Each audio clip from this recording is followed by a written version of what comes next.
The Mazda is getting sold. I've had it. It had 83,000 miles on it when I got it. And it's got 100 and... what is it? Can't see it. 182. So I've gone about 100,000 miles and a few more miles. What a great car.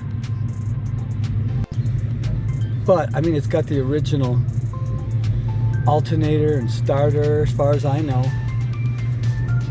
I put spark plugs in it 100,000 miles ago.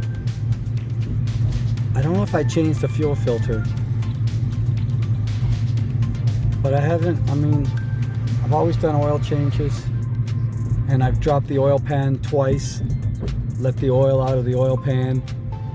Put in a new filter and just topped it off. It's just been super reliable. It sure doesn't look like how I got it.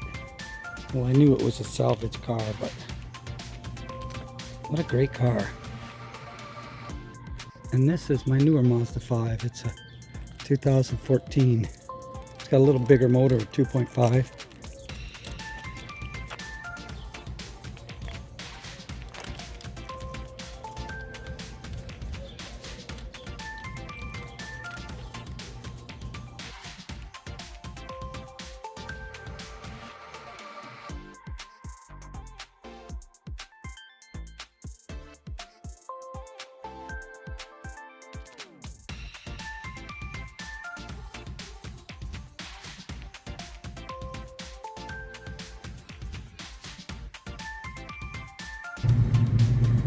In Vegas, I rented an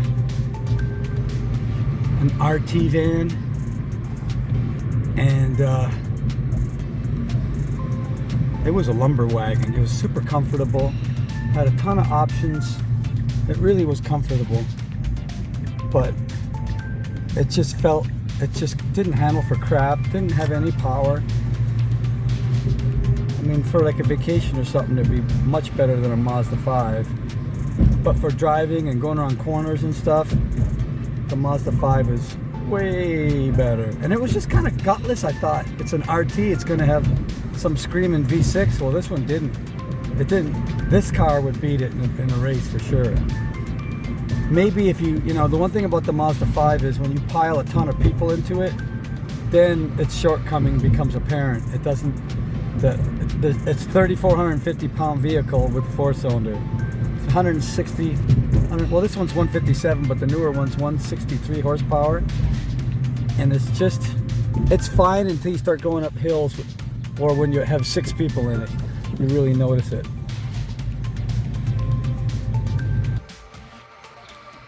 Well, the one thing about the older style Mazda, that's a 2.3. It has that cartridge filter, which it's not a spin-on filter. So it's kind of makes a mess. It's kind of a bummer, but the newer 2.5 has a proper spin-on filter.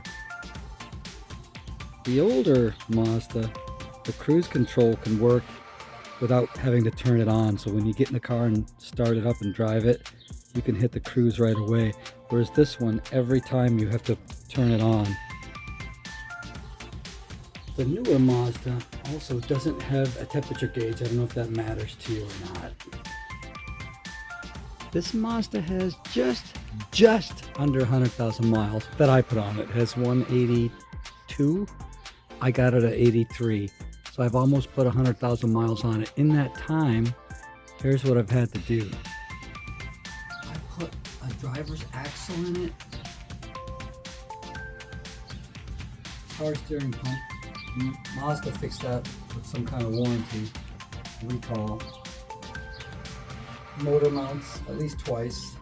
Sway bar bushings. That's the thing with these vehicles. The sway bar bushings will go bad, and as you're driving, you'll hear this rattling under the car. It doesn't make any difference when you go around a corner. Even if it's bumpy, you won't hear the rattle because the sway bar is getting activated. That's a little bit of a tough job to do. I finally broke down and changed them, and it just went dead quiet. It was really nice.